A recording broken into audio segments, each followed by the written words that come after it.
안녕하세요. Would you pray for my country 파트로 맡고 있는 김지혜입니다. 오늘 함께 알아보며 기도할 나라는 유럽의 중심부에 위치한 슬로바키아입니다.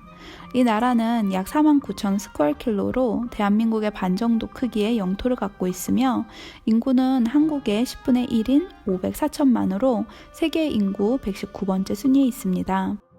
슬로바키아에 대한 키워드 몇 가지를 나누며 시작하도록 하겠습니다. 첫 번째 키워드는 성입니다. 슬로바키아는 세계에서 인구 대비 가장 많은 성과 대저택이 있는 나라라고 합니다. 총 180개의 성과 425개의 대저택이 있다고 합니다. 두 번째 키워드는 동굴과 온천입니다. 대부분 산림지대로 이루어진 이 나라에는 총 6,000개가 넘는 동굴과 1,300개가 넘는 온천이 있다고 하네요. 세 번째 키워드는 무료여행인데요. 이곳에선 EU 가입국 시민에 한해 모든 어린이, 26살 미만의 학생, 그리고 62세 이상의 노인에게는 기차요금이 무료라고 합니다. 이 조건에 부합하지 않아도 다른 유럽 국가에 비해 여행 비용이 저렴하다고 하네요. 네 번째 키워드는 자동차 산업입니다. 2007년부터 슬로바키아는 인구 대비 세계에서 가장 많은 자동차를 생산하는 나라가 되었습니다. 복스웨건, 기아, 제규어 랜드로버 등의 회사들이 이 나라에 지사를 가지고 있으며 매해 100만 대 넘게 자동차를 수출하고 있다고 합니다. 500만 명의 국민 중 27만 5천 명의 국민이 자동차 업계에 종사하고 있다고 합니다. 다섯 번째는 웬디 워럴인데요.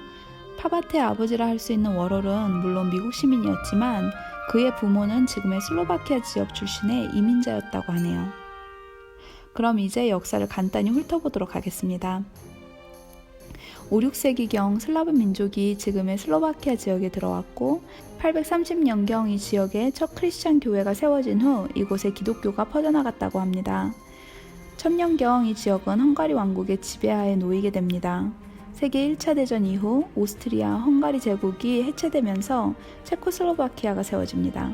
세계 2차 대전 당시엔 체코와 슬로바키아 공화국이 나뉘어져 잠시 나치의 지배하에 있게 됩니다. 2차 대전 이후에 체코슬로바키아는 다시 독립국이 되지만 1948년의 반란으로 이번엔 소련의 지배하에 사회주의 공화국, 즉 공산국가가 됩니다. 이후 1989년 벨벳 혁명이라 불리우는 평화 시위로 이 나라는 공산주의를 끝내고 민주주의를 맞이하게 됩니다. 그리고 1993년 원래 체크인과 슬로바키아인이 함께 이루었던 체코슬로바키아는 평화적으로 나라를 둘로 나누어 지금의 체크 리퍼블릭과 슬로바키아가 되는데 이를 지난 평화 시위에서 이름을 딴 벨벳 이혼이라고도 합니다. 슬로바키아의 설립 이후 지속적인 경제적 성장으로 2020년 현재 세계 경제 순위 38위에 부강한 나라가 되었습니다. 삶이 편안해지면 영적으로는 둔감해지는 것이 어쩔 수 없는 이치이듯이 슬로바키아도 경제적인 성장과 함께 대체적으로 영적인 퇴보의 길을 걷고 있다고 합니다. 이 나라의 62%가 카톨릭 신자이고 약 8% 정도의 개신교 신자가 살고 있지만 여느 유럽 국가와 마찬가지로 교회 출석률은 저조하고 기독교는 점점 전통과 문화로서만 자리 잡아가고 있다고 합니다. 이 땅의 교회와 각 개인이 한시적 물질이 아닌 영원한 진리를 소망하고 갈망할 수 있기를 기도합니다. 슬로바키아 땅의 여러 단체들이 교회 개척과 제자 양성에 힘쓰고 있습니다.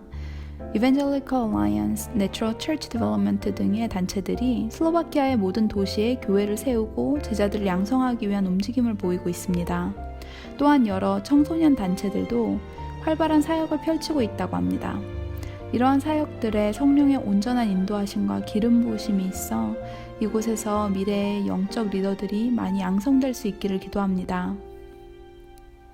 솔직히 힘들고 어려운 나라를 위해 기도할 때는 기도가 저절로 나오고 크게 어렵지 않은데 이런 부강한 나라들을 위해 기도할 때는 기도가 쉽지 않음을 느낍니다. 단순한 경제적인 부분 때문이 아니라 잘 사는 사람들의 대체적 특성상 마음이 높아져 있고 간절함이 없을 것 같은 생각이 들어서인 것 같습니다. 이러한 나라에서 사역하시는 사역자들도 정말 마음을 지켜내기가 쉽지 않겠구나 하는 생각이 들었습니다. 우리가 살고 있는 미국도 한국도 비슷한 상황이 아닐까 싶습니다. 이런 환경일수록 하나님의 사람들이 깨어서 더욱 강하게 서야 할 것 같습니다. 오늘도 세계에 흩어져 있는 모든 하나님의 자녀들의 마음을 성령께서 새롭게 하시고 하나님의 나라를 향한 새 소망과 기쁨과 사랑과 감사가 넘치도록 부어지기를 기도하면서 오늘의 영상을 마칩니다. 모두 승리하시기를 바랍니다. 그럼 2주 뒤에 다시 뵙겠습니다. 감사합니다.